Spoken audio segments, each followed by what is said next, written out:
에베소서 2장입니다.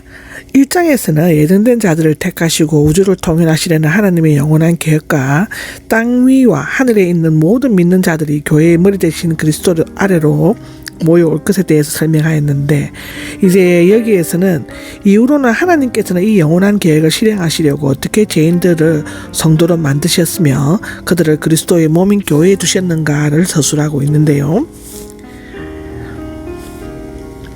1절에서 3절까지는 여기 바울은 서신의 독자들이 한때 하나님을 떠나 살았던 과거를 5가지로 구분하고 있습니다. 첫째로는 허물과 죄로 죽었다라고 하는데요.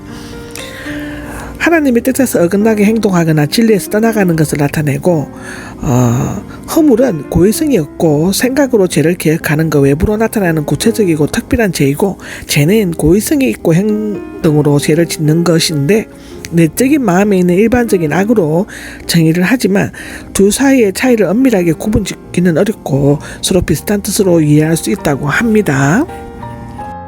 이 세상의 풍조를 따라 허물과 죄 가운데 살았다인데요. 문자적으로는 이 세상의 시대를 따라있는데, 시대에는 본래 일정한 시간의 길이를 나타내지만 여기에서는 시대가 지니는 영적인 특징이나 풍조 등을 의미하고, 세상은 하나님을 대적하는 사탄적인 조직체제로서 하나님을 배반하고 성도들을 미워하는 불신앙의 무리들이 모여 사는 것을 의미합니다. 요한복음 15장에도 나와 있죠. 세상과 세대는 모두 하나님을 떠난 타락한 불순종적 제약된 가치 체계 전체를 의미한다고 할 수 있습니다. 공중의 권세를 잡은 자를 따라 살았다인데요. 이 공중의 권세를 잡은 지배자는 사탄에 대한 유대적인 사고방식에 근거하여 표현으로 이 세상의 신, 악의 영들로 묘사되고 있습니다. 육체적인 욕정에 이끌려 살았고 육체와 마음이 원하는 욕망대로 행하였다라고 3절에 나오는데요. 바울은 단순히 제3차적인 설명에서 그치지 않고 우리도 모두 그들 가운데 있다고 말함으로써 자신까지 포함시키고 있죠.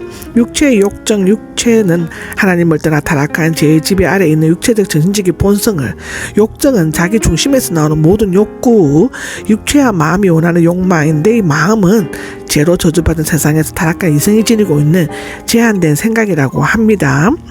원래 태어날 때부터 진노의 자녀이었다 했는데, 원래 태어날 때부터는 태어나면서 자연적인 천성적으로의 뜻인데요. 진노는 인간적인 분노가 아니라 하나님의 심판적 분노라고 할 수 있고, 여기 자녀들은 확실한 특질을 나타내는 그와 달리 부모와의 친밀한 관계를 나타내는데, 아담의 자녀들은 불순종한 불신앙으로 진노 아래에 놓였지만 그리스도를 통해 하나님의 자녀가 되었죠.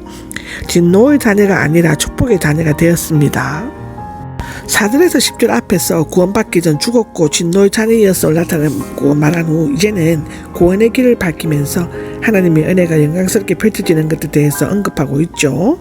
하나님께서는 우리를 그리스도와 함께 살리셨으면이라고 4절에서 5절에 나오는데요. 그러나 하나님께서는 이것은 앞에 죽음의 생명으로, 진노가 구원으로, 어둠의 빛으로 바뀌는 것을 새로운 전환점을 이루고 있습니다. 그러나의 주역은 인간이 아닌 자비가 풍성하신 하나님이신데, 그는 은혜와 상속의 영광, 그 영광이 풍성하신 분입니다. 법을 어긴 죄로 죽었던 우리들인데, 법을 어긴 죄는 앞에 허물과 똑같은 단어이고 허물의 결과는 죽음밖에 없다입니다. 그리스도와 함께인데 함께가 들어간 합성 동사가 3개가 나오는데요. 함께 살리셨고 함께 일으키시고 함께 앉으셨다고 나오고 있는 것은 그리스도와 연합을 나타내고, 모두 부정각으로 되어 있는 것은 3가지 사건이 과거에 이미 이루어진 결정적인 사건임을 나타내어 보여주고 있죠. 살리셨으면이 나오는데요. 여기에서의 죽음과 삶의 각기 영적인 죽음과 삶을 의미합니다. 여러분의 은혜로 구원을 받았습니다. 근데 갈로 안에 있는 것은 이 부분이 헬라어 본문에서 부가적인 설명이라는 것을 나타내는데요. 우리가 죽었기 때문에 살게 된 것은 전적으로 은혜이다입니다. 6절을 보면 하나님께서는 우리를 함께 일으키시고가 나오는데, 믿는 성도는 그리스도와 함께 연합되었으므로 그리스도에게 이루어진 부활 사건은 성도들에게도 그대로 이루어져서 함께 일으킴을 받게 된다는 것이죠. 하나님께서는 우리를 함께 하늘에 앉히셨습니다인데, 그리스도께서 부활하여 하나님 우편에 앉으신 것처럼 믿는 자도 그렇게 앉으신다는 것입니다. 실로 위대한 은혜요 영광스러운 축복이 아닐 수가 없죠. 이것은 위한 것입니다가 7절에 나옵니다. 지금까지 언급한 내용을 결론으로서 하나님께서 우리를 살리시고 일으키시고 하늘에 함께 앉아 하신 궁극적인 목적은 풍성한 하나님의 은혜를 앞으로 올 모든 세대에게 보여주기 위함이다입니다. 앞으로 올 모든 세대는 미래의 교회나 역사나 그리스도의 재림 때까지 기간이라고 해석하지만 오히려 무한한 미래 전체를 가리킨다고 할 수 있습니다. 8절에서 10절까지는 성도들이 구원을 받게 된 원리를 제시하고 있죠. 첫째로는 믿음을 통해 구원을 받았다입니다. 믿음은 스스로 자신을 의롭게 하려는 행위를 포기하고 하나님의 공률하심에 전적으로 의존하는 것을 말하고, 은혜로 구원을 받았다는 하나님의 은혜를 큰 저수지로 생각한다면 믿음은 그물을 공급하는 수도관이라고 할 수 있죠. 은혜는 하나님께서 값없이 조건 없이 베푸시는 공률이고 구원의 근원이라면 믿음은 그것을 겸손하게 받아들이는 구원의 수단이라고 할 수 있습니다. 구원은 하나님의 선물이다라고 8절에 나오죠. 구원은 스스로의 능력이나 노력으로 얻은 것이 아닙니다. 전적으로 하나님 편에서 거저주시는 선물입니다. 구원은 행위에 의한 것이 아니다가 9절에 나옵니다. 구원은 율법을 지키거나 선한 행위를 하거나 고된 수양을 통해 얻어지지 않고 오직 십자가의 공로를 의지함으로써만 얻을 수 있는 것인데, 그러므로 누구든지 자랑할 수가 없는 것입니다.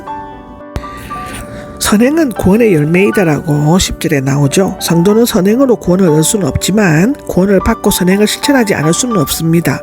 우리는 하나님께서 선한 일을 행하도록 창조되고 미리 준비된 하나님께서 만드신 작품이죠. 개인적 구원에 대해 다룬 후 이제는 구원받은 자들의 공동체인 교회에 대해서 언급하고 있습니다. 교회는 그리스도를 머리로 하여 유대인이나 이방인이나 차이가 없이 한 몸이 되는 것이고, 이런 교회의 통일은 유기적으로 하나된 우주적 교회를 이루고 만물의 통일을 위한 기본이 된다고 합니다.